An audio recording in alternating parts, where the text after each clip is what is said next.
trip with Sadhguru. I saw Kailash. And it was the first time in my life that I've actually just bowed down to something. I start seeing these geometric things happening, like these Fibonacci sequences to align in certain parts of my body. Overwhelming experience. It's kind of like you see the Matrix. Even through all of this, I retain a healthy skepticism. This is what it seemed to me, and that's all I can present. And he says that that place is a mystic library.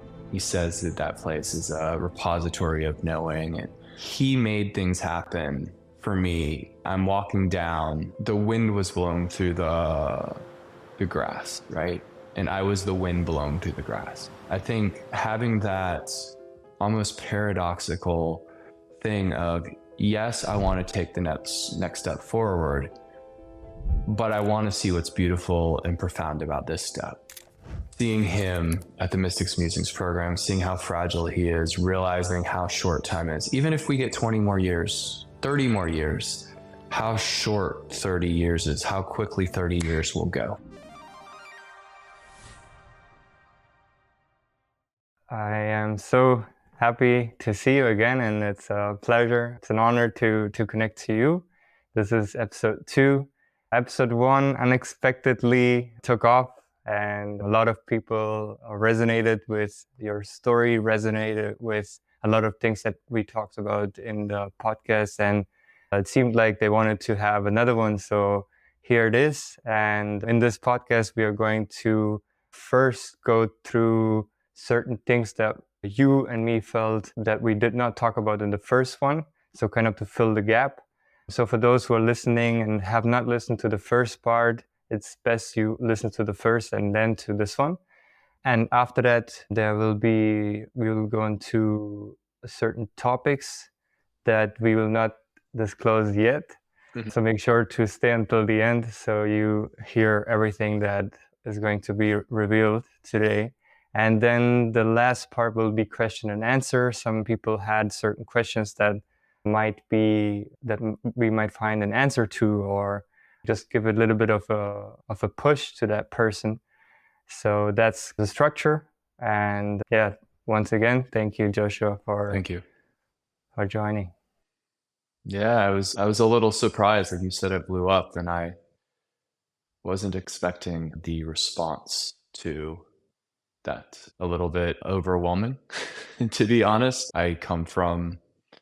It still surprises me how big and wide-reaching Isha and Sadhguru have gotten. When I first came, it was this small little, I wouldn't even call it fringe. It was even on the fringes of the fringe thing, and there were just a few of us who would show up, and all of a sudden, I don't remember, I looked the other day, I think it was like something like 40 or 50,000 views, and I was just like, wow, thank you for listening to some fool talk about his experiences. Yeah, I think that's a good point that you just mentioned. So we are not here to give wisdom we are still on the journey, we're still on the path. So I think that's important that you point out that's there, yeah. Yeah, it's extremely important. It always kind of surprises me, even as a hatha teacher, that people come up to me and look to me as if I know something. And I think really the only thing I know is that I don't know. There's so much that I don't know. I'm becoming very clear about that. And I think that brings me to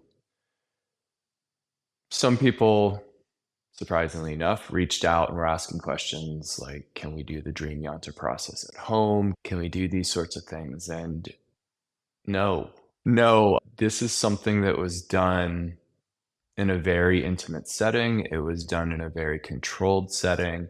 Even the process that I mentioned, I didn't mention the entirety of the process. And it's something that we were initiated into. So I approach things with a certain naivete in that,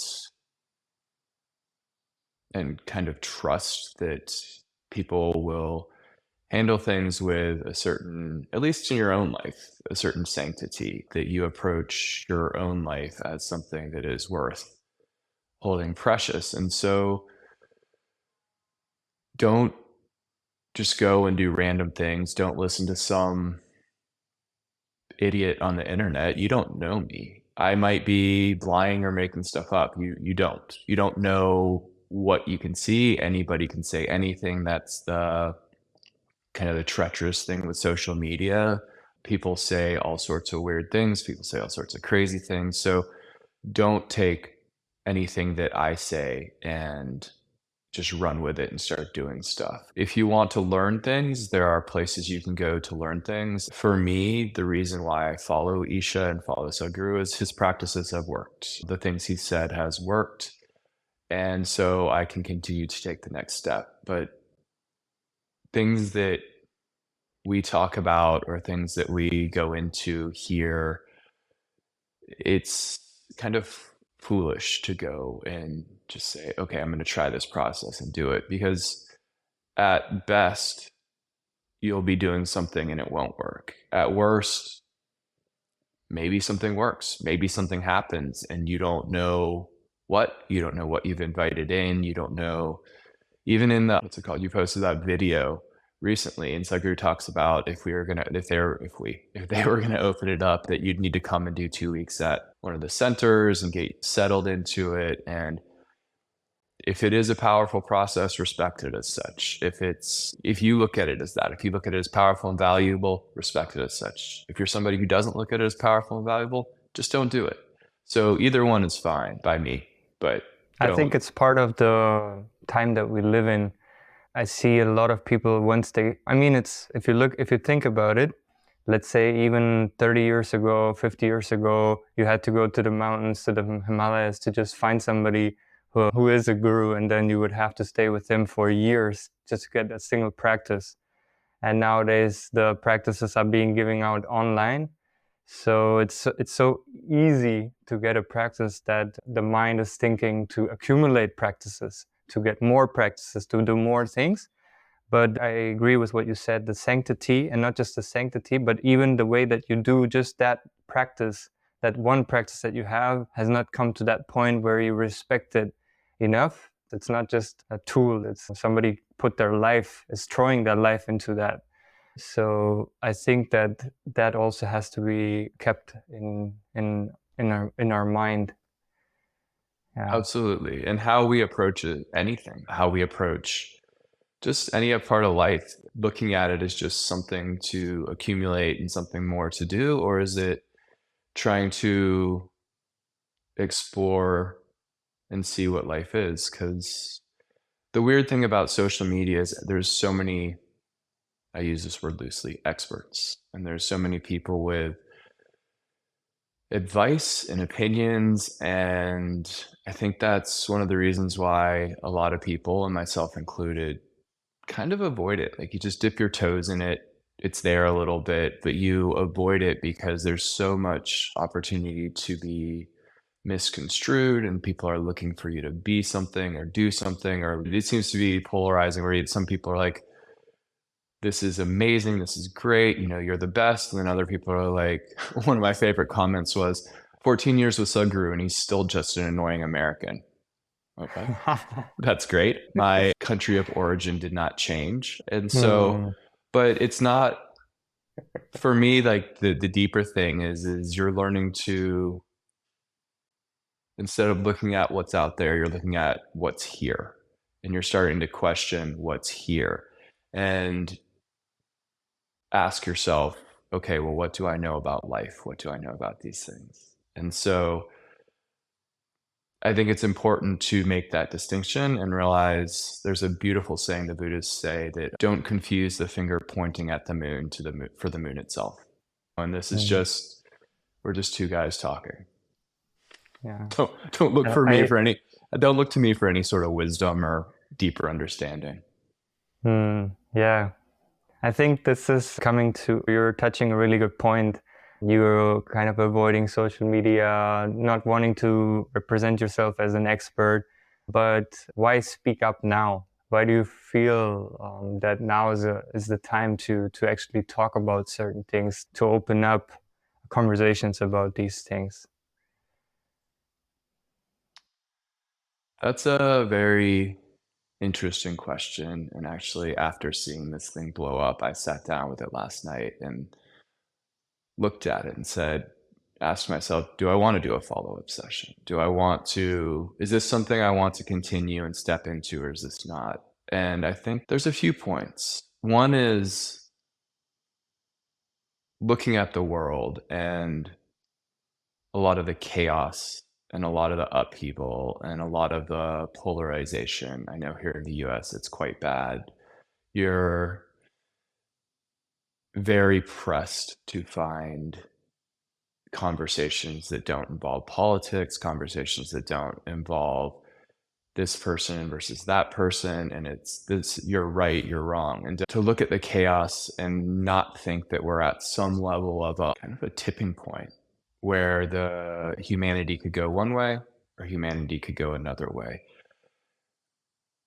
is it seems to be that way. You never know when you're in the middle of it until you look back, but it seems to be that we're at a point where we can either be the authors of our own destruction or we can consciously choose the paths forward. So that's one thing I looked at. Another is within myself, for various reasons, what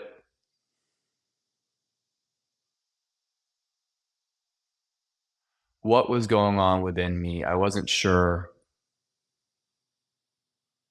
Things have started changing in the last 6 to 8 months that made it so, hey, this is something that I want to share with the world. This is something that maybe not I want to share with the world. This is something that the world should experience. There's certain things happening that I look around and I'm like, life is beautiful. Life itself is beautiful. And so when you asked me, I think it took a while. We went back and forth a few times and it took a while, but if there's an opportunity to push people in that direction, in a direction of asking questions, in a direction of asking what life is. And then Sadhguru had his health issues.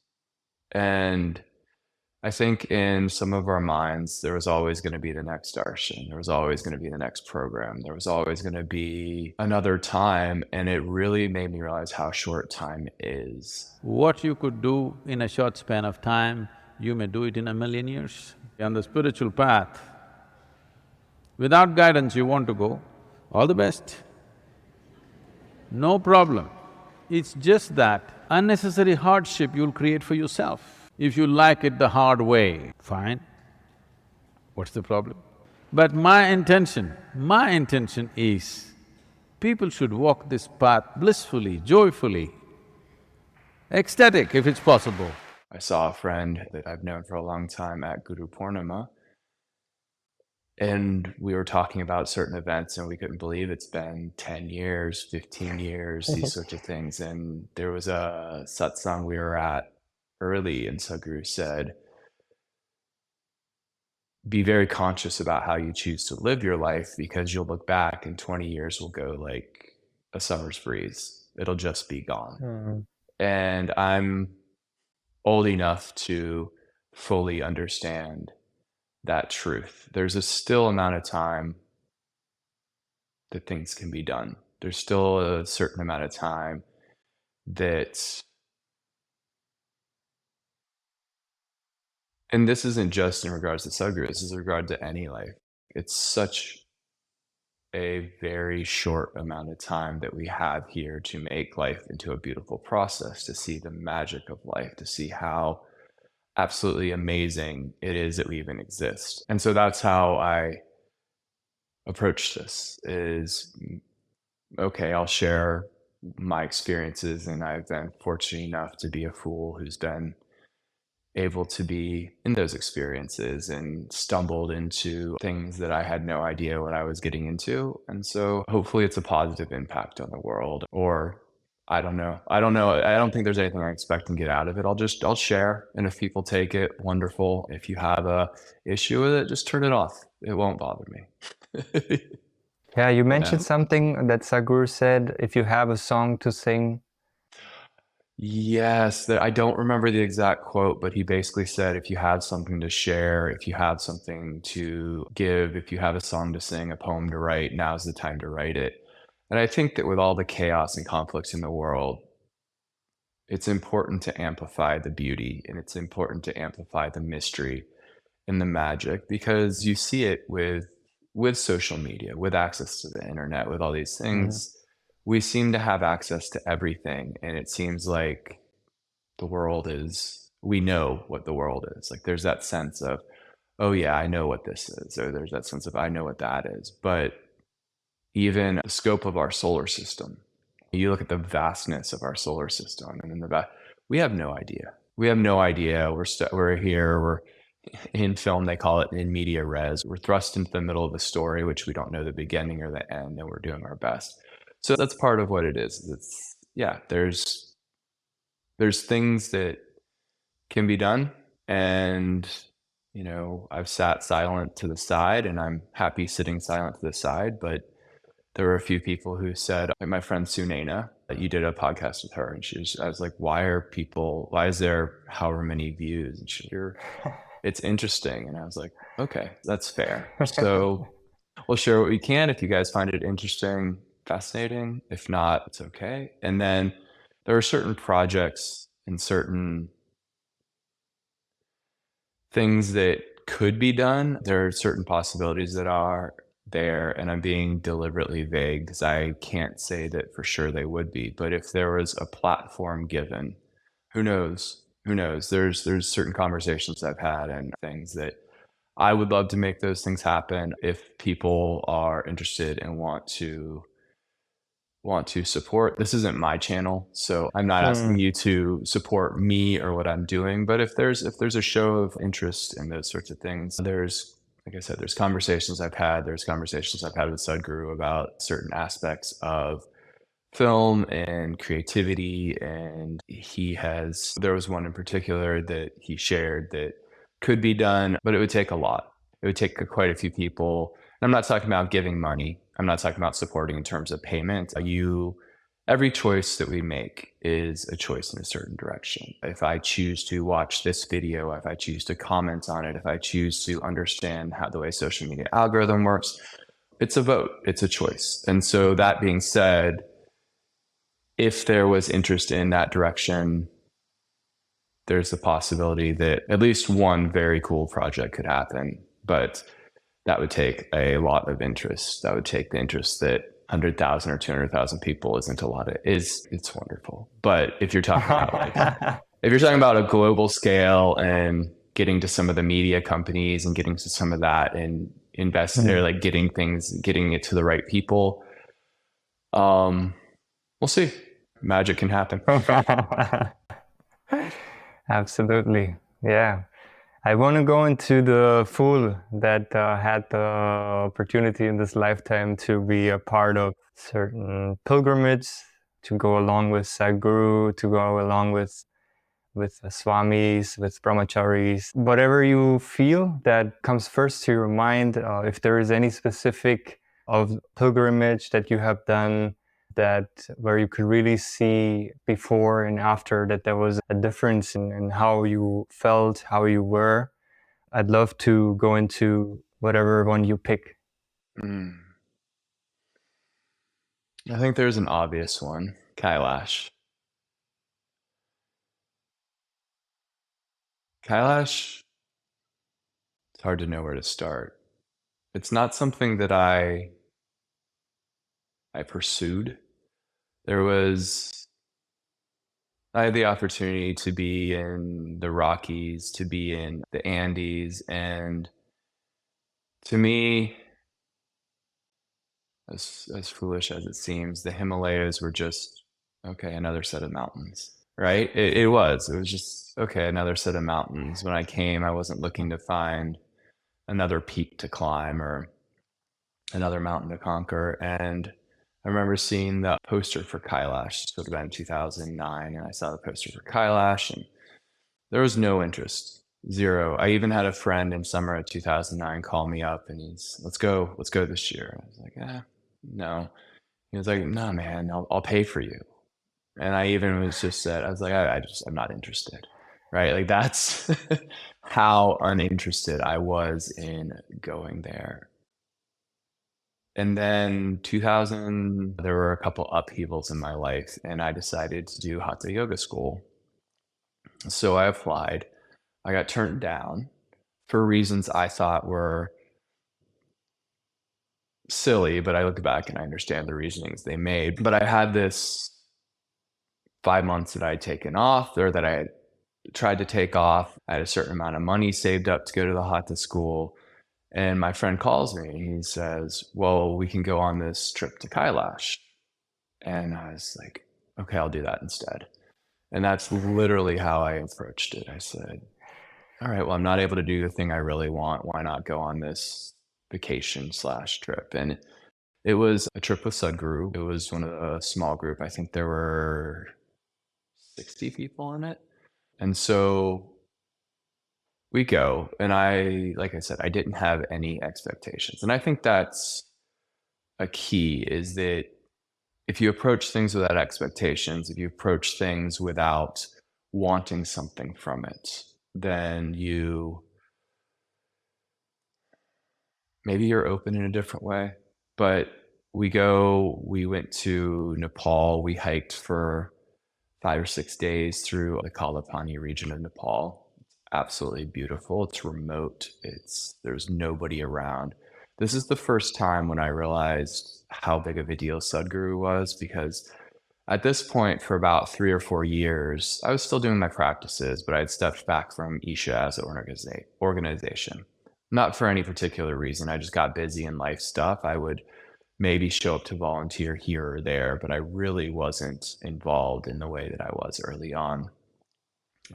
So it was wonderful trekking. It was wonderful getting to sit with satsang with him. All these things were beautiful, but they weren't necessarily, I can only compare them to what came next. And so we fly into Lhasa, which is in Tibet.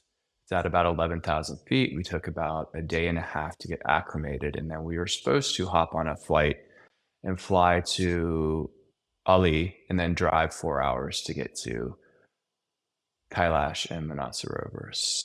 But what happened was the Chinese government, the Lhasa airport decided to get shut down. I'm going to stay away from any sort of... I was going to say something, and then I realized it would come out in the negative. The Lhasa airport had to be shut down for a few reasons. And so we got on a bus and we drove.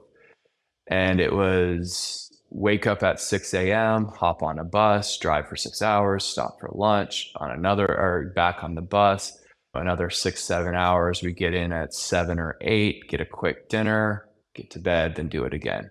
On the bus, we had a certain sadhana we were doing, and in my mind, we were supposed to be at Kailash at full moon. Well, full moon passes, and we're on some highway in the middle of Tibet, and I'm just looking up at the moon and just a little bit, I won't say despondent, but a little disappointed that this wasn't going exactly how I structured it. And okay, this is in my mind, what's happening?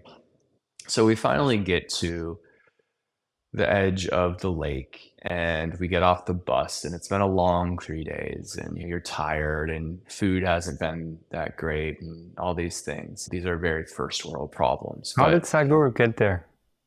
Sadhguru drove. He was in a car, and so he was along with us. One of the beautiful things is we'd stop on the plains and throw frisbee with him and just get to hang out a little bit. But we get to the lake and step off the bus, and if you've seen the pictures, Tibet is the mountains are dirt. The mountains are basically these dirt mounds. They're not granite. They're not these high. It's not like the Himalayan peaks. Maybe Tibet is technically in the Himalayas. I think it is. But since it's at 4,000 feet, it just seems like these the mountains, I mean, it's a beautiful area, but it's not like sitting there and looking up at Kedarnath or looking up at the Matterhorn or any of these things. But I looked across the landscape and I saw Kailash. And it's hard to put into words, but everything just turned shimmery. And I had this almost just this transcendental experience. And it was the first time in my life that I've actually just bowed down to something immense, something that I did not expect. I had no build up for it. It wasn't like we walk off the bus and someone says, "There's Kailash." I just looked and I saw it and I knew. And I didn't talk. I just stopped talking. And it was about 4 or 5 days that I just had no words. And the sacred walks people at Isha are quite incredible, how they put these programs together. It's organized, how they make things easy for you, how they make these inaccessible places accessible for people who... I'm semi-adventurous, but I'm not someone who's going to go and find Kailash by myself. Like I'll be 100% honest. That's not me. And so they just put these programs together and make the Southern Sojourn, all these things are just incredible and accessible to people who probably wouldn't experience these places. And I'm the type who I would always know my heart rate. I would know my everything. I have everything planned, and they say to be back in 15 minutes on the bus. I'm back at about 13 minutes. I'm seated, these sorts of things, ready to go. But I would be sitting there just looking up at it, tears to tap me on the shoulder. I know it's time to go. And this was how I spent the next couple of days. And just the experience, you can't put it into words. And I think that's where you get into some of these sharings and people are like, all the sharings sound the same, all this, all that. And it's impossible to put into words. And I'll try and fail, but still try. So we go and we spent a couple days, I think it was 2 nights on the edge of a lake. Sadhguru says there was some process that we were supposed to wake up at 2 a.m. if we woke up. Some of the things are just unbelievable to tell because you sit there and you're in your room and the rain's pouring. And I remember I woke up, he said, don't set an alarm, just if you wake up, wake up. So I woke up and at first I looked at my watch and I thought, it's 1:45 a.m. You only get 5 hours of sleep. Like, why are you awake? And it took me about a minute to a minute and a half to remember he had said that there'd be some process happening at this time. And so I got up and I did the process and facing the lake, and there's this haziness and there were things going on and seeing things, and in my mind I'm thinking, am I insane? One thing is clear here, this we are 100% sure, is there's a tremendous amount of activity in the lake. And this activity is… the nature of the activity is such that it has nothing to do with anything that we know as life on this planet. It's something totally different. It's life, but not the way we know it. Life from somewhere has chosen this almost like an airport. There are certain videos also where Sadhguru allows one of these beings to enter into a body to communicate with it. I have a friend who went to Kailash and he also woke up and he told me that he saw activity on the lake. He saw these lights that were kind of just roaming around like you would think of a spaceship or a spacecraft. And I think in that sense, I don't think it's… I don't know if that's what you're talking about, but this is not woo-woo anymore. I mean, it is and it isn't, because I have a science background, right? Like, there's certain things that are replicable, verifiable, these things, right? There's this stuff. And so I always get very uncomfortable, even though I had the experience, even though I had this sort of thing. Like, I don't… that conversation about the ayahuasca creature, all these things, I look at it and I'm like, I don't know what this is. I don't know what happened, but like I'm looking at, every time I look at Kailash, it's just like this overpouring of something that just overwhelms me. There's no logical explanation for it. There's no, even now, if I focus,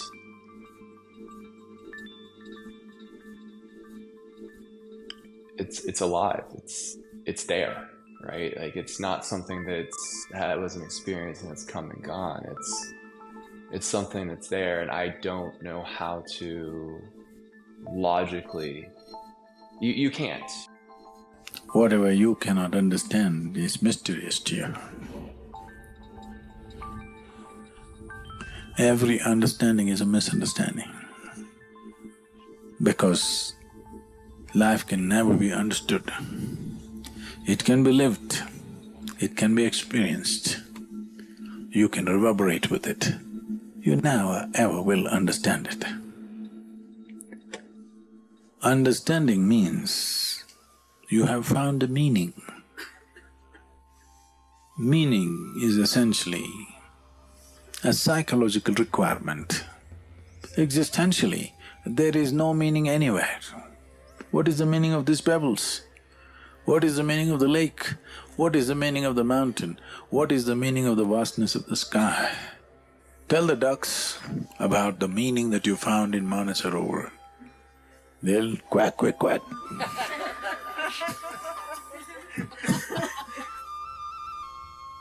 So, at least the next few days, Manasarovar, Kailash, don't assume anything. Oh, Shiva is God, Mahadeva. You don't know who the hell he is, let's see. The only thing that matters now is the life that you are, is it full on or not? That's all. That's all you have to do. Tomorrow the lake will do that to you. And then we get to the day where we're gonna hike up, and I think I said it before, like I'm just a fool who happens to stumble into these things, because these two girls go off ahead and the teacher comes to me and says, Josh, can you catch up with them, make sure they're okay? He knows that one thing about being an endurance athlete is you have a pretty good awareness of what your limits are, right? I knew how fast I could push myself, and the signs that I was pushing too hard, which is good when you're at 17,000 feet. So he just asked me to catch up with them, and they were about a quarter mile ahead, and over about probably 5 or 6 miles, I just slowly caught up with them. Turns out it was two of the teachers who were going to meet Sadhguru at halfway. So I got to walk in a group with just the 4 or 5 of us and him. And like I said, you get into these things. He facilitated the process for me. There were some things where I was having this huge experience, and I don't even know how to explain this. All this stuff sounds so strange. Was that still at the lake, or was that… This is walking up towards Kailash. It's about 11 miles, about 16 kilometers. So it's this long, slow incline that you walk up to get to the base where you see the pictures of Kailash can't remember which face it is, but it's one of the faces that, especially within Isha, that's how we think of Kailash. So we get up to the top, and there's like 5 or 6 of us, and we sit there and I stare at the mountain, palms open, eyes closed, just kind of gaze at it. And then I'll just share this one piece because it doesn't seem quite as personal, but like I start seeing these geometric things happening. And it's like these Fibonacci sequences and these other patterns and all these patterns. And it seems to align in certain parts of my body. I just close my eyes and I'm sitting there with it. And then I get this like sense of this triangle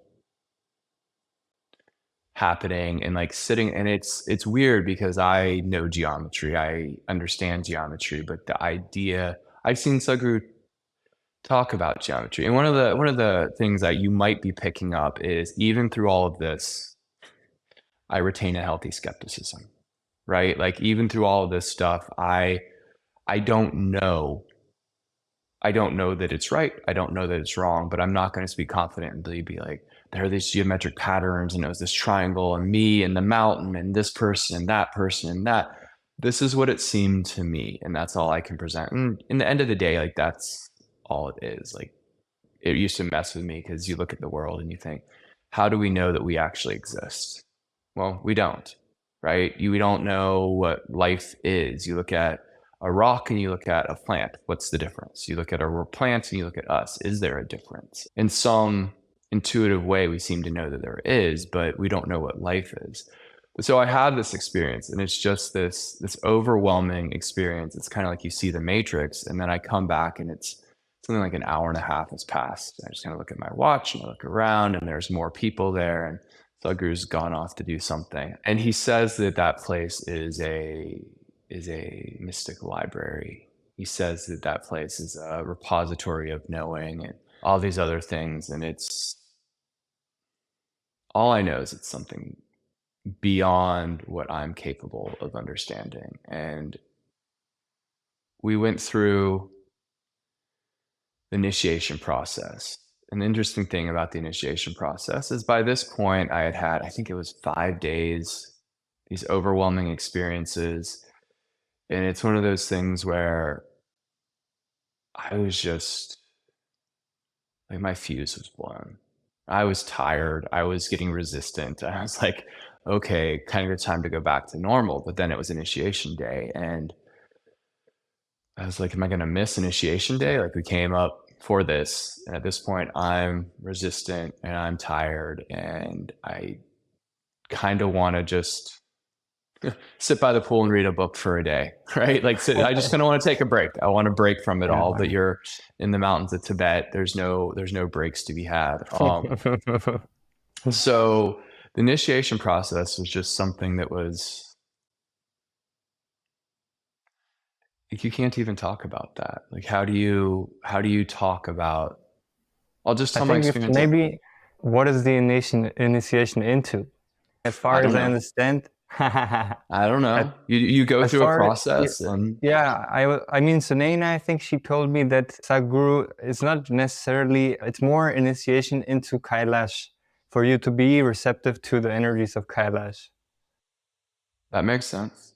Yeah. In terms of what exactly it is, he does something. I'll tell the after effects, because I remember, like I told you how I came into that. I was very resistant. I was very much kind of, I could feel it. I could feel the resistance building. I could feel that I was not open or receptive. If it happened 2 days later when I was having these big experiences, I would have stepped in and just been like, okay, go. But he made things happen for me. And then I'm walking down and the wind was blowing through the grass, right? And I was the wind blowing through the grass. The grass was swaying in the wind, and I was the grass swaying in the wind. The river was flowing, and I was the river. And it wasn't like me separate from these things. It was just this sense that I am these things. This is sense that for a period, whatever boundaries I was, or the definition of me, like whatever this definition of me, maybe it didn't dissolve completely, but became very thin. And it gave me that sense of this feeling of in my life that I'm me, those are the things outside me, right? Very clear distinction, even say in a relationship. It was, yes, you can enjoy the person, but people talk about merging, people talk about this, people talk about that. And so there's very clear distinctions between this is me, that's not me. This is my thought, that's their thought. And it dissolved in some way for me walking down there. And for me, that was a huge turning point, because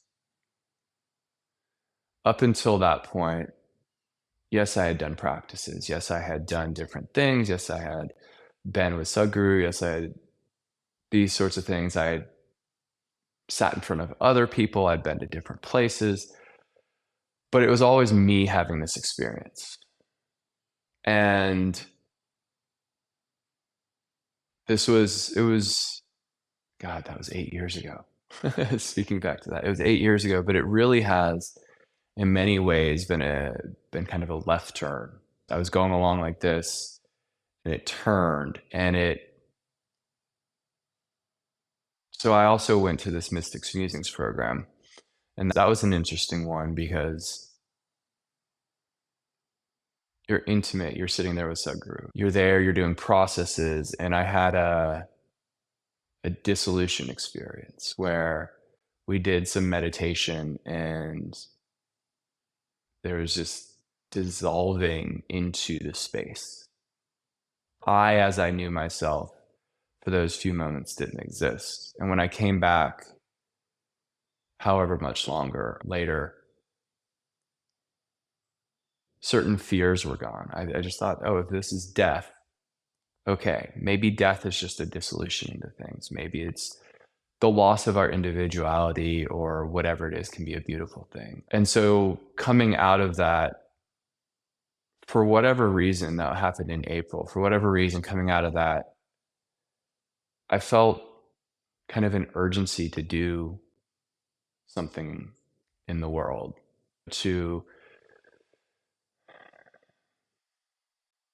before it had always been, okay, I'll go into silence, come back, just do my thing, do my sadhana, keep, in a certain way, keep to myself, live my little life, and do that. And this came back, and it was just, God, I don't even know how to explain that, but there was definitely an urgency of,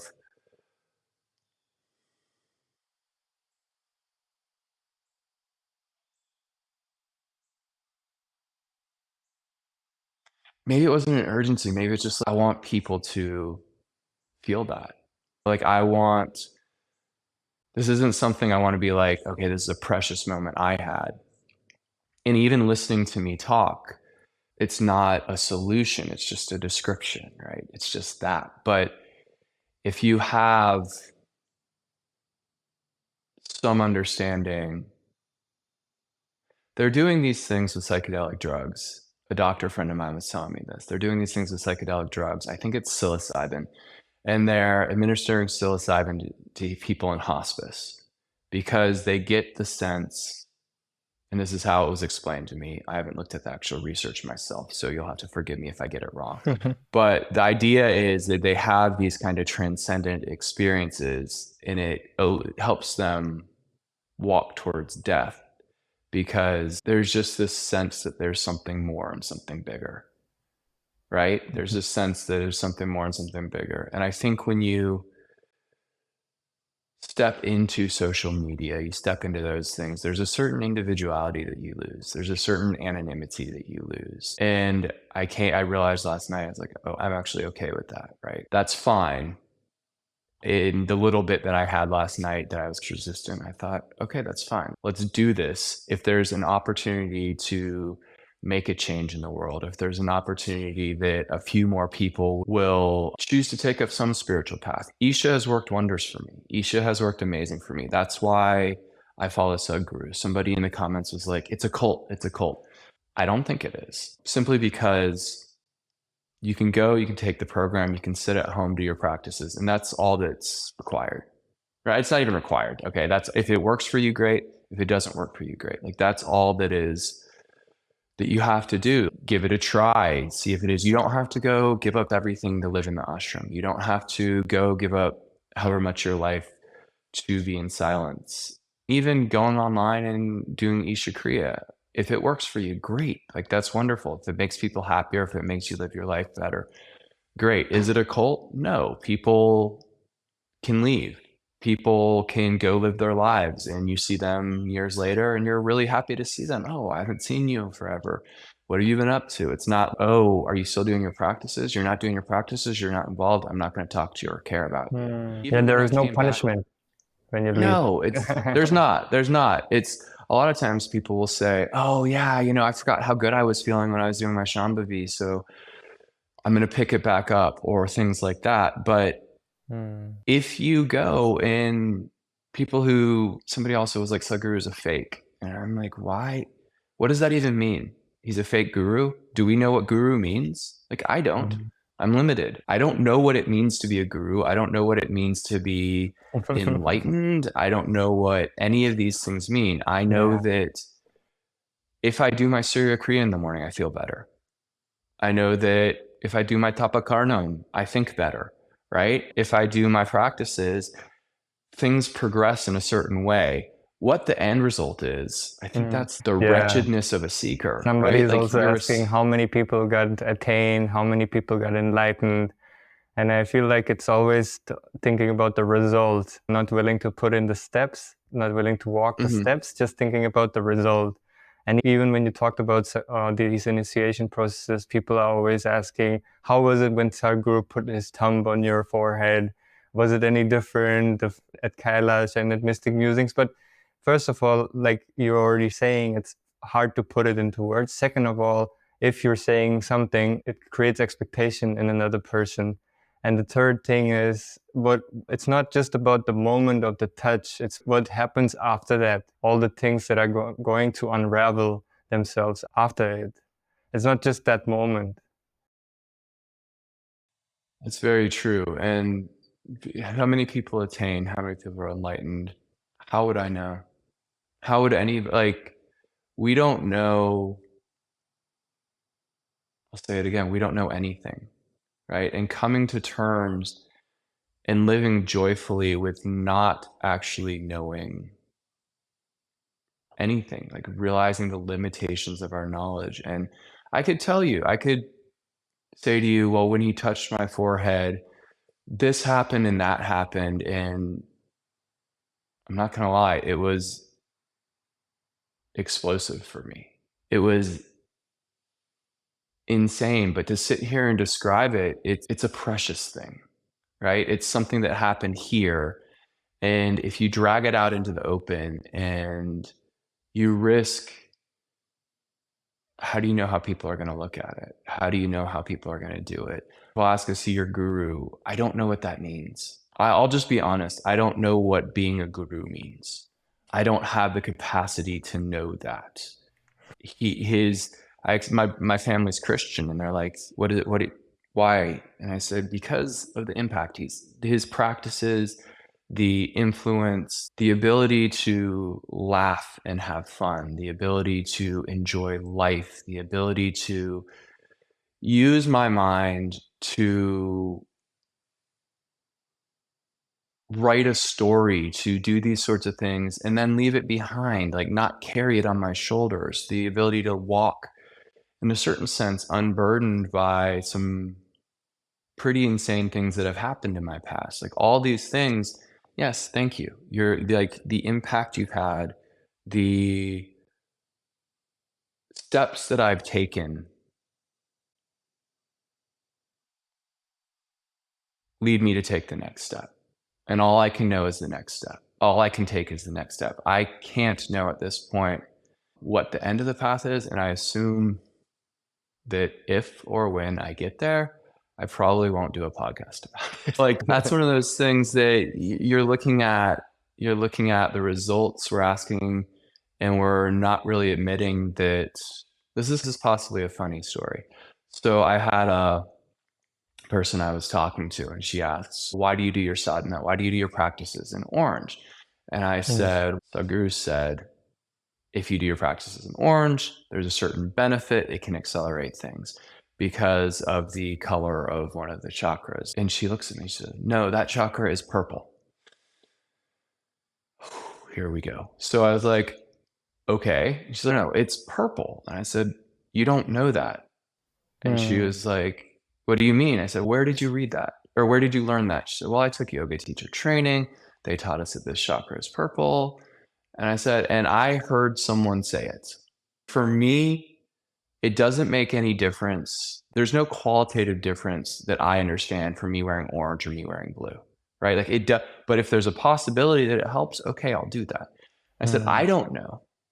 You don't know. What are we arguing about? I'm not going to have an argument about the color of a chakra when there's no chakras in my experience. right? That isn't something that I can speak to because I don't know what a chakra is. And so just having that, I'm here, I'm where I'm at, I'm taking my steps. This is why I do it. I'm very clear about those things. Like, it's made my life better. It's increased the quality of my life, and it's increased my capacity for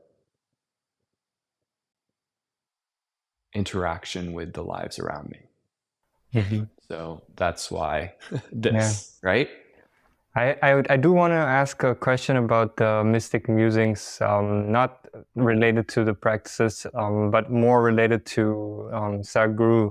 And since his health was at a tipping point where he had to take a break from everything, and then he came back suddenly to this mystic musings program. And I know it was by invitation only. And I think the question that a lot of people have is just, did you feel any differences in terms of his presence or the way that he was articulating himself because of the health? Were you concerned about his health, or did it feel like he's progressing very well?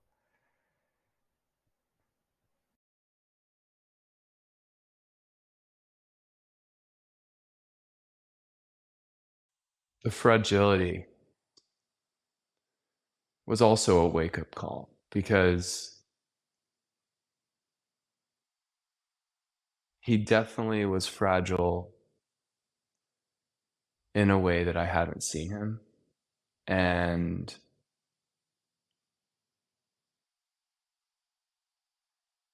I don't know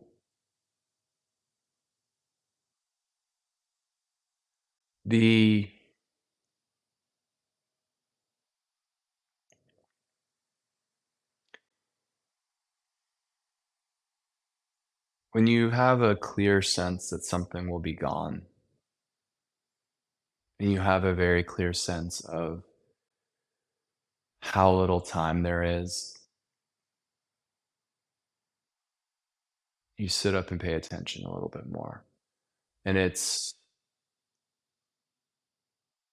I hate that's what it, in a way, what it took for me. I hate the word invitation only, but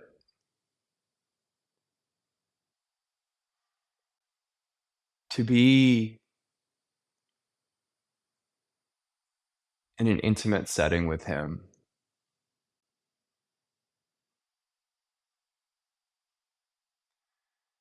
it takes a certain, you have to approach it like this, right? You do. You have to approach it with a certain, I'll use that word again, sanctity, in the sense of, I think you saw the darshan recently where the lady was yelling at him over the darshan and those sorts of things. That happened. And if you're going to go sit in front of somebody, anybody, I don't care if you're going to go sit in front of somebody you disagree with politically, anything like that, sit and hear them out, right? Sit and hear the person out. At least respect the space for what it is. Maybe that doesn't apply across the board. That may be something that, if I think back later, I'll be like, that was a dumb statement. But I think if you're going to go, especially if you're stepping into realms that you don't know, if I went and sat with any religious person, or you sit in some temple and you just sit and listen, have the sense about yourself to just sit and respect the circumstances. And so I think it's not invitation only, it's a matter of,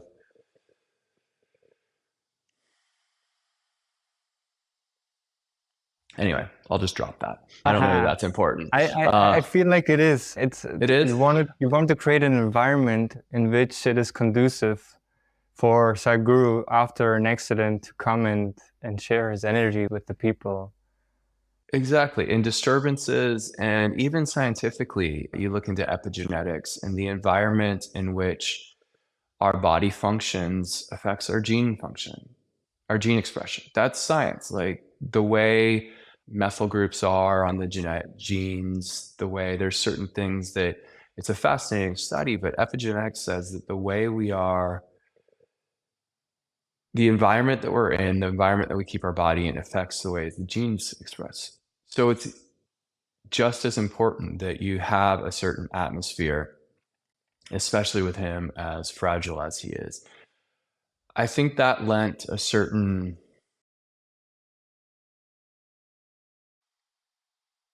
amongst the participants. It was just an absolutely beautiful group of people, and the way everybody approached things and the way everybody was, it was amazing to see.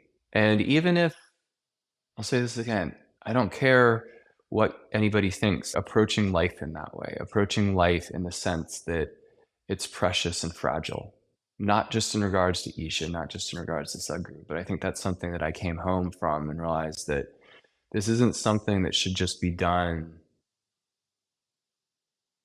You know, we shouldn't live like we're going to live forever. We shouldn't, you're sitting in front of me and we're having this conversation. This will never happen again. This is a moment that will never occur again. Many times it's happened, where little things have thrown away my life. But if you try to save yourself, you don't know the value of life. Really, for me, there were big experiences. There were times that we were sitting there. There were some pretty crazy things that happened, but pretty crazy is not the word I want to use. I don't know that I have the vocabulary, but Intense? things that happen. Intense is definitely the word, but just the way it was put together, the way it was constructed, the way, you know, the whole Sacred Walks team made that whole experience happen for us. And then who knows, like I said, if there's a darshan, who knows if there will be another darshan? Who knows if there will be another time? And that sense for me of trying to use my time for my growth and have everything towards my growth, and then also to see if I can facilitate the growth of those around me, or at least make their experience more pleasant in some way. So the Sacred Walks journey was incredible. Bali blew my mind. Being there under those circumstances, like, they make sure all the details are taken care of. But I also came back with the understanding that, like, you have to bring that into your own life. It's not, yes, it's wonderful to go and make that happen, but those details, that just taking care, like keeping your space in a certain way, keeping your life in a certain way, keeping the people around you within yourself in a certain way. It's important. Yeah, I want to say one thing on this topic of being in Sadhguru's presence. I just saw a video of Sadhguru, and I'm quoting him here. He said, "It is the light that matters. You don't have to hug the light bulb. It is not because you sit next to the light bulb you get the maximum light.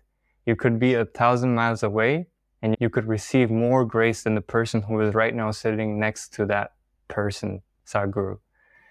And I feel that there are certain people who are very attached to Sadhguru's physical body, and they will do anything to touch or hug him. And at certain times that can become very dangerous for him. I've seen that, I've witnessed that.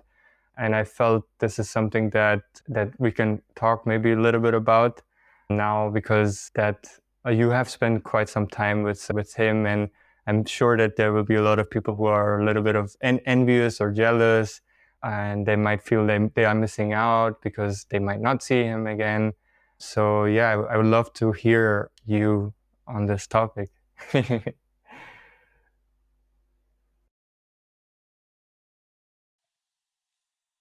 The first thing is, for me, is not to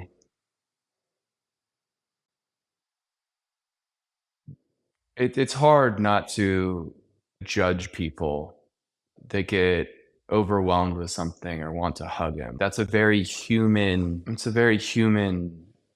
need is to, something impacts you, you want to be close to it, you want to be near it, you want to hold it, take it home, or whatever that is. Like you go somewhere and you want to take a pebble home from the mountain, or you these sorts of things. That's a very human, probably even if you go deeper, mammalian need, right? To accumulate stuff. Getting to the understanding that,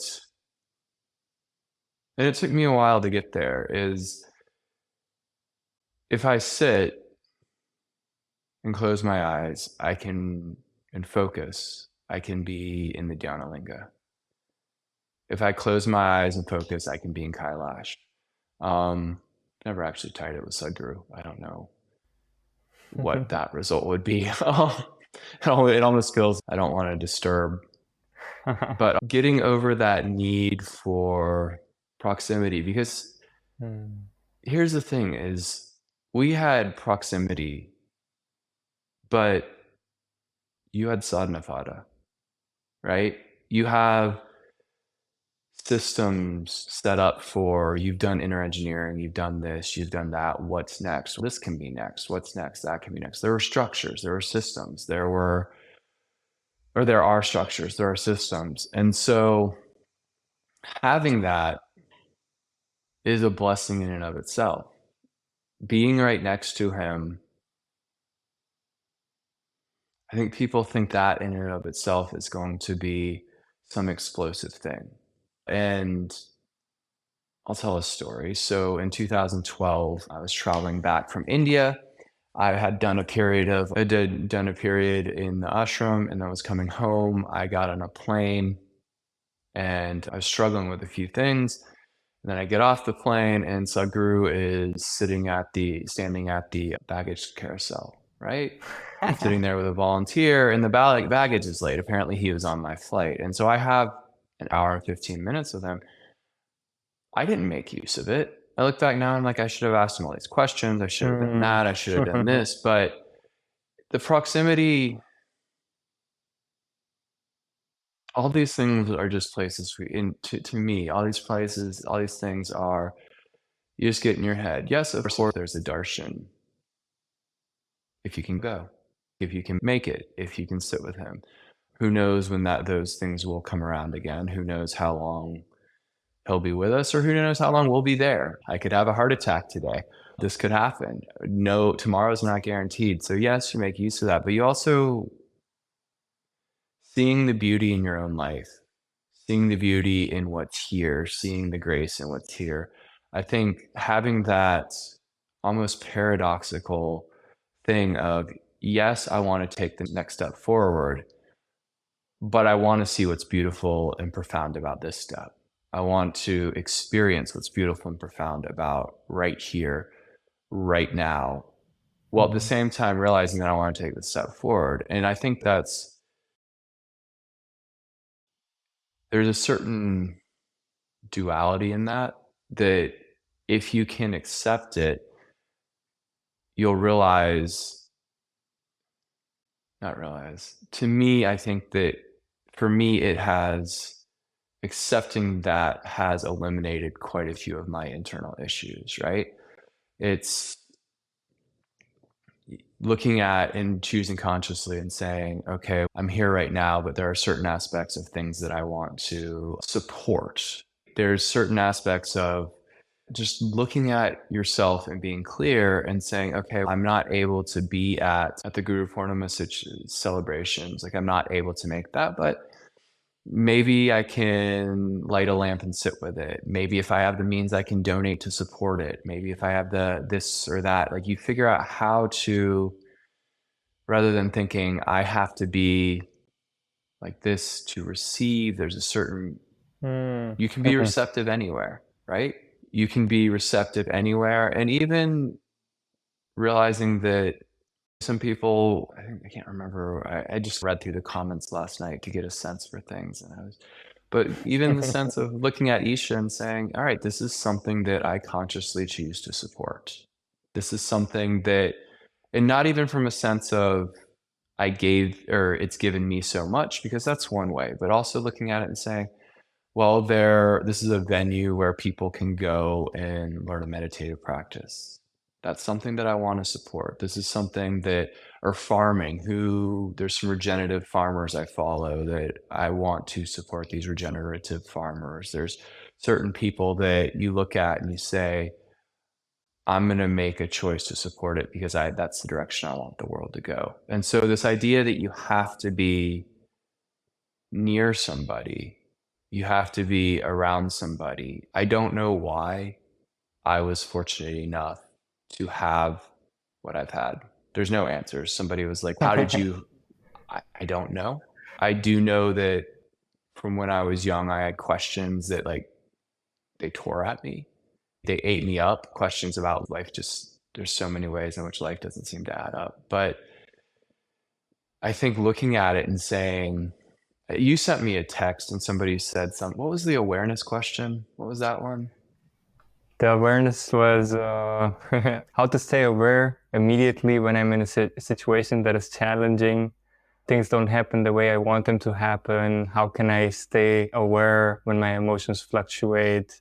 It takes me some time to realize that I can't change other people's behaviors. So they feel like awareness is coming late. They want it to be always on right there. Wasn't there something about their practice as well? There was another question on practices, yes. Okay, this wasn't the same person that had said their practices are going well. Okay, the awareness one, geez, I don't know. Like that's well above my pay grade in terms of, that's a joke, a military joke where they talk about, I have no idea when it comes to awareness, but I think that I would say that if you're getting awareness later, or you're becoming aware of how you responded and you didn't have that before, that would be progress. I think that understanding, oh, I acted like a fool in that situation, rather than just walking around like that. I don't know. Like awareness, that's one of those things that I don't know exactly what it is or what it means. And I'm definitely the wrong person to ask questions like that. But I like your approach. I like that you're looking at it as in from look at where you started and where you are now and appreciate where you have come so far instead of thinking how it should be.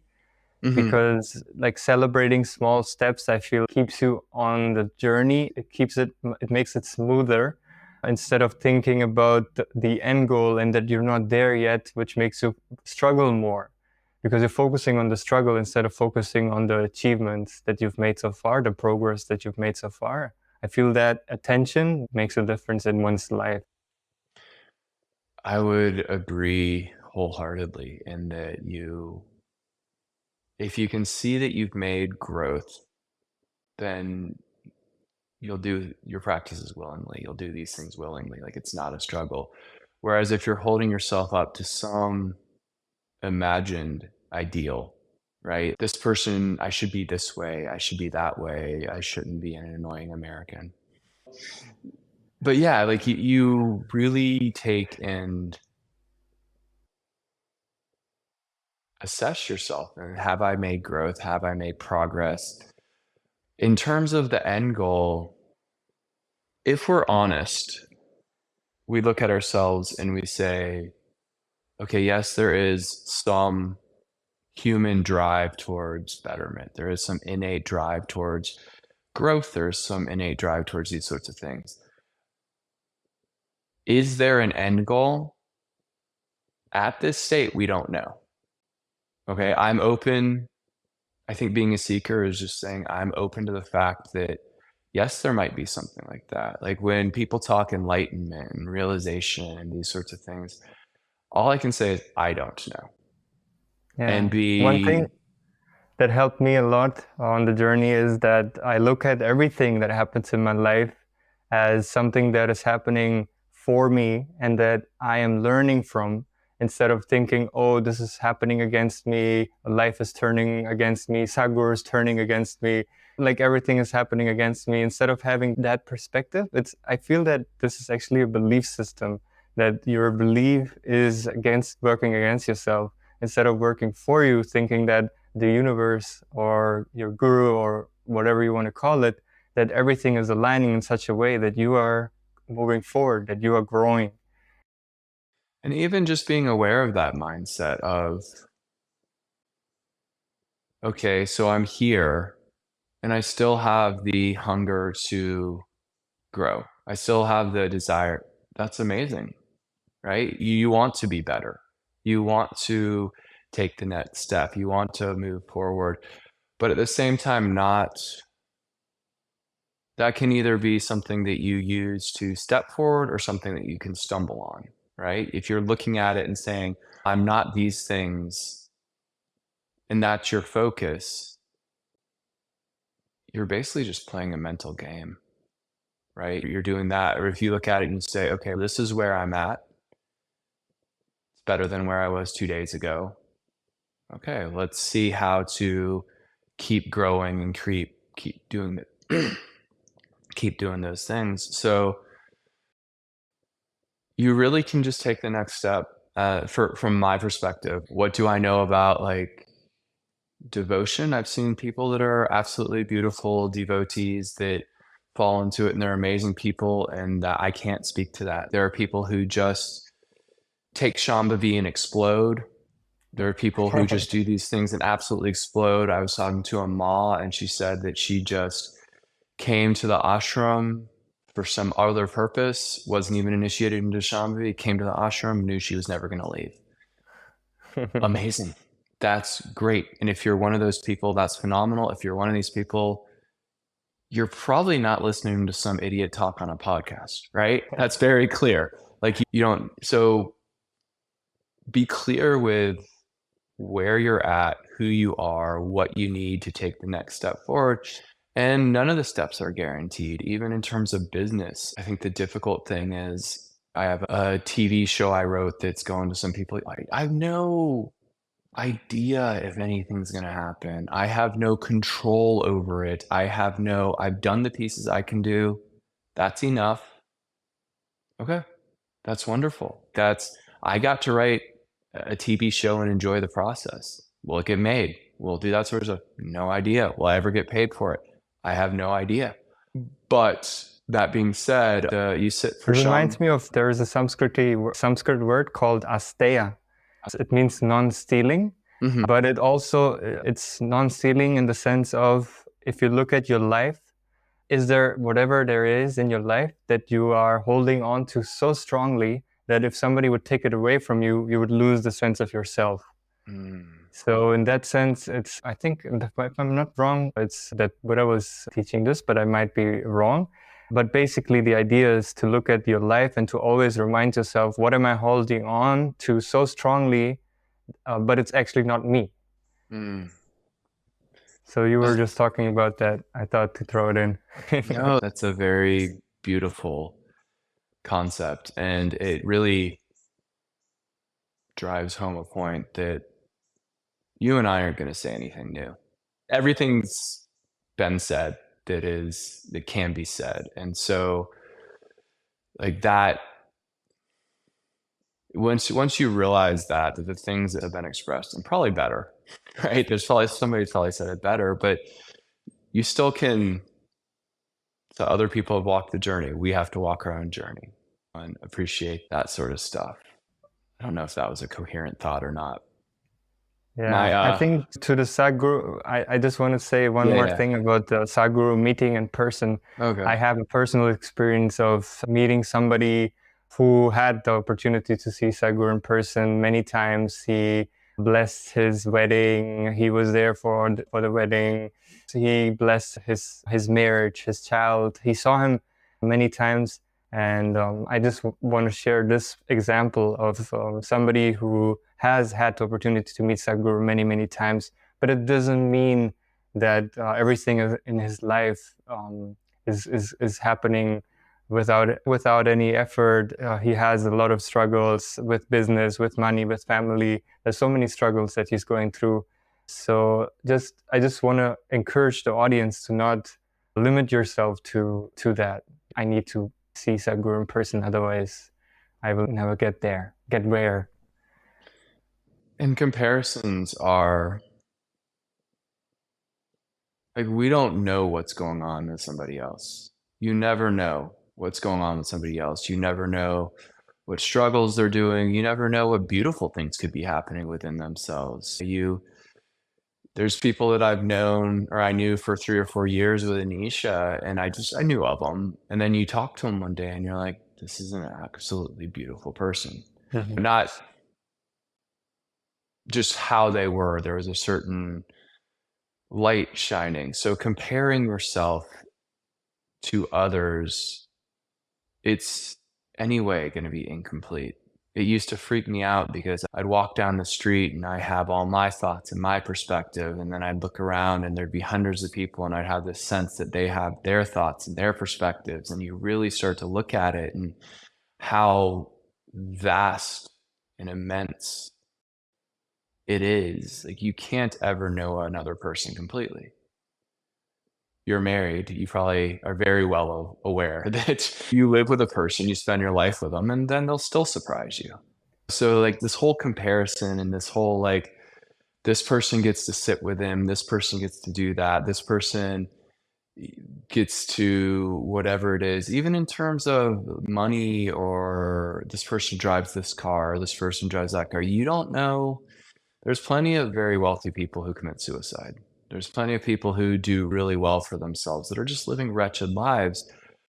So I think getting to where striving for that balance and that stability within yourself, to where you can see things and really just look at things clearly. And why, like I said, why I follow Isha, why I follow Sadhguru, is the practices have brought that into my life. And you go sit in some of those spaces that have been created, and they're just incredible. How vibrant and alive, even how Isha Institute of Inner Sciences was before Mahima was consecrated, after Mahima was consecrated, and then after the Adi Yogi was consecrated. It's a different space. Like, it's a completely different, vibrant space. And it's not just Isha, because you can go to the Trichy temple. The water temple in Trichy was incredible. There's different places I've been to that are just amazing, but we have there's somebody who's actively creating those spaces and creating the foundation for people to live and thrive in those places. And so I think that's the fortune of the time that we're in. And that's why seeing him at the Mystics Musings program, seeing how fragile he is, realizing how short time is, even if we get 20 more years, 30 more years, how short 30 years is, how quickly 30 years will go.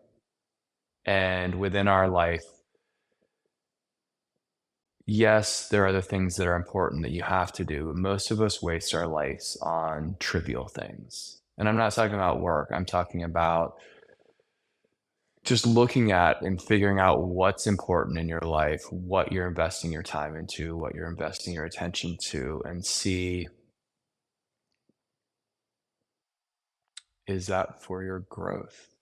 I guess. I don't know. I think would be it. And for me, like, realizing that I looked at myself, and after 16 years, I was like, where do I want to spend my time? I'm choosing to be in the world.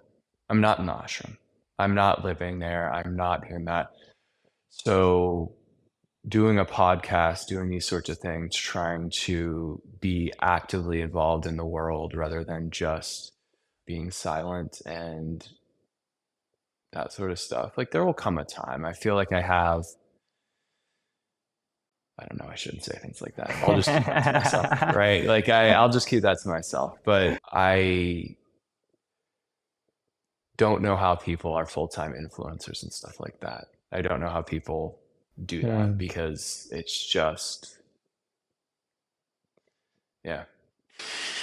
There comes a time to take a break. Yeah. Taking a break, but it's also just that whole, it's such a completely different world to me to be like, oh, there's 400 comments, I think, on this and this and that, and had this amount of people. And I was just like, what do I do?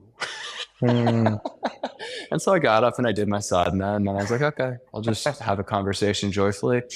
Like I said, if people respond to it, that's great. yeah. I think social media could be a very, very powerful tool. Mm, And we had talked about, there's somebody who is in my Hatha Yoga teacher training. She's an amazing person. She's a model and an actor. She's very conscious about her social media stuff. So I guess if people want it, we can talk to her about social media, like how to consciously do social media, because I need to learn that, right? Like I know how to be quiet and keep my head down and do my job and work a little bit and spend some time in India. But in terms of engaging with people and doing that, and I really think as Isha gets bigger, finding and creating community and finding and creating sangha and finding and doing that and having it for people, being a conduit, I think that's an area it's possibly an area where the hatha teachers can step in and say, with Isha as big as it is, in the early days, you just had this community of people you knew, you supported, you saw them, they asked about you, they did that. But it's very difficult to do with the amount of people coming. And I think that everybody having some level of spiritual practice, like I said, Isha has worked wonders for me. These practices have worked wonders for me. I would highly suggest anybody give Shambhavi and Surya Kriya a try. Do that for 3 months. Do Surya Kriya and Shambhavi and see if your life isn't affected. If it's not that, there are Buddhist meditations, things like that. Find something that is your evolution, making your life better, actively making you sharper, happier, all the qualitative things that we can do. But I think that in terms of finding a supportive group of people, that's an area that the hatha teachers can build communities where they're at, help create communities, help support. And I think that's important. Like, the chaos in the world is there. There's a chance this gets dark. My mind goes there. But if things fell apart, who knows when the men with guns would show up at the doors of the ashram, right? Who knows?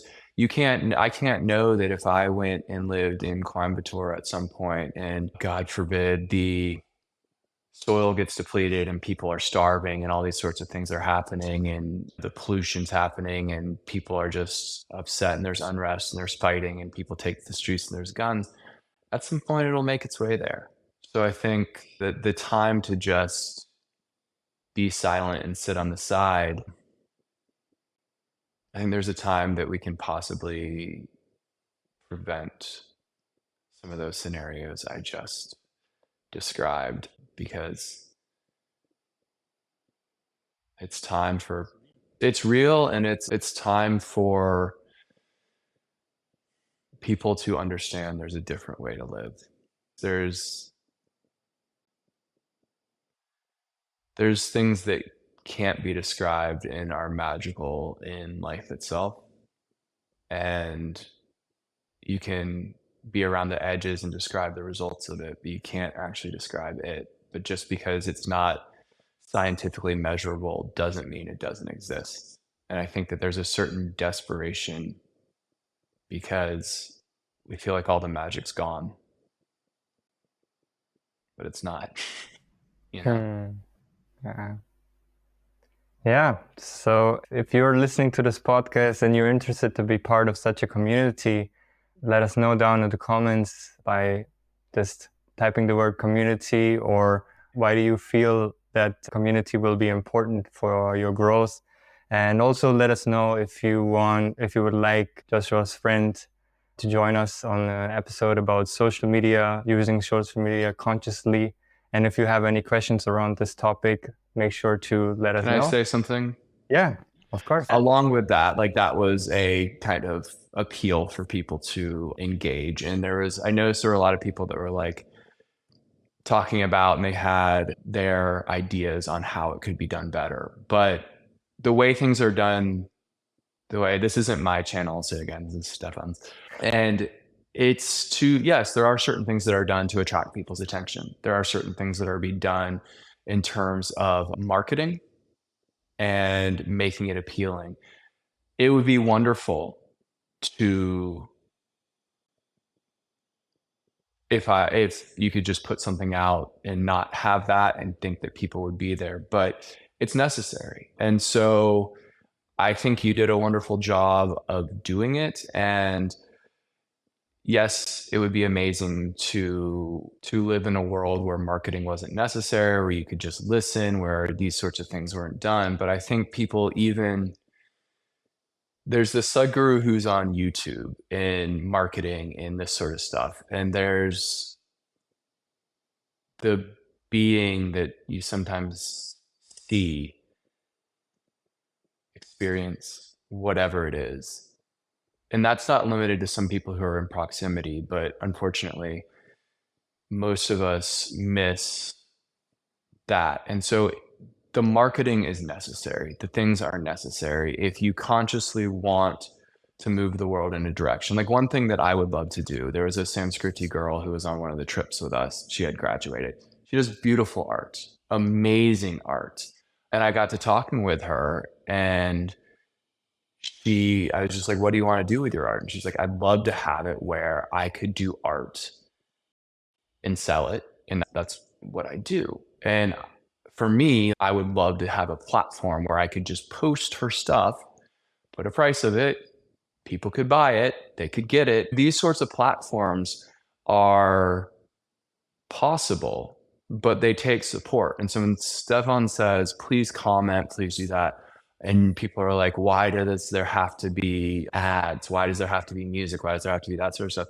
It's the nature of the medium, right? And I'll say this again, if things get platformed in a certain way, if you choose to vote with your voices, if you choose to do that, there's the potential for some very cool things to happen. I'll use the word profound things to happen, but don't just use it for his stuff. Comments on all of the places where you want to see that type of stuff. Choose to support the people you want to see. Choose to support, if you're supporting Isha, choose to support Isha. Share Isha's stuff. The algorithms work in a certain way. If you choose to support Sadhguru, choose to support this project Sanctity, all these places, go choose to support. As Hatha teacher, I'll get on and I'll choose to share or or comment on my fellow Hatha teacher stuff, because that bumps the algorithm. It raises all of us up. And I think judging somebody because they're playing the game and saying that's not spiritual or anything like that it can be done consciously. We can say, please comment and please do that, because we know that if you comment on these things, YouTube says this is gaining interest, it bumps to the top, all these things happen. And rather than complaining that somebody does it a certain way and just not offering a solution, let's use the tools we have and then maybe make a better solution. Maybe we can make it in such a way that's not the case. Maybe we can make it in such a way that there's not an appeal to those sorts of things. But for right now, that's the way things are done. If you want to use your voice, but do it consciously, comment, say we want to hear this, be back and forth, please give feedback, please do those sorts of things, because otherwise we're just letting whatever it is that's trending, whatever thing like that, I'll just use it, the vapid social media stuff just happen, whereas we can consciously look and say, these are the directions we want to go. So I want to say to you, as a response to some of those comments that I saw, thank you for putting it together and packaging it in a manner that will capture people's interests, right? And maybe at some point, if people are interested in this sort of stuff, we can do it where we have both, where we just have straight where people can listen, and then we have stuff with music and interest. But it takes interest because he's doing what works. Yeah, it's not a choice always. You have to look at the attention span of people. You have to look at the age, who's listening to it. There are so many factors which are involved. You're absolutely right. I don't bother. It's okay if people are, I'm not like not listening to them. Yeah, sure, I can decrease it. It's not like that, but certain things have to be kept in place. Otherwise, it might reach 1,000 people. But what have we done? If we can reach so many people, so many more people, is it worth making the changes to appeal to a few people? You have to balance the And scale. on those lines, if you're somebody,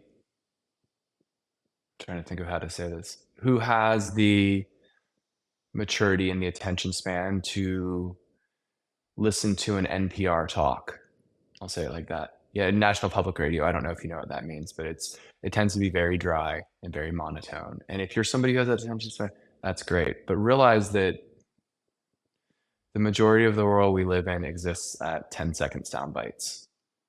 If you can hold someone's attention for 10 seconds, you're doing very well. So I just wanted to, I know you said you don't push back, but I see the effort and the dedication it comes into trying to make this happen, and I appreciate it. Thank you, guys. Thank you. Thank you. All right. Thank you. All right. Well, let's see what happens. Hopefully, I don't know. I want to say hopefully it's interesting, but then you delve into the fact that I had people texting me after the last one and, what is this? What is this? And I was like, oh, that was unexpected attention. So hopefully it's valuable to people.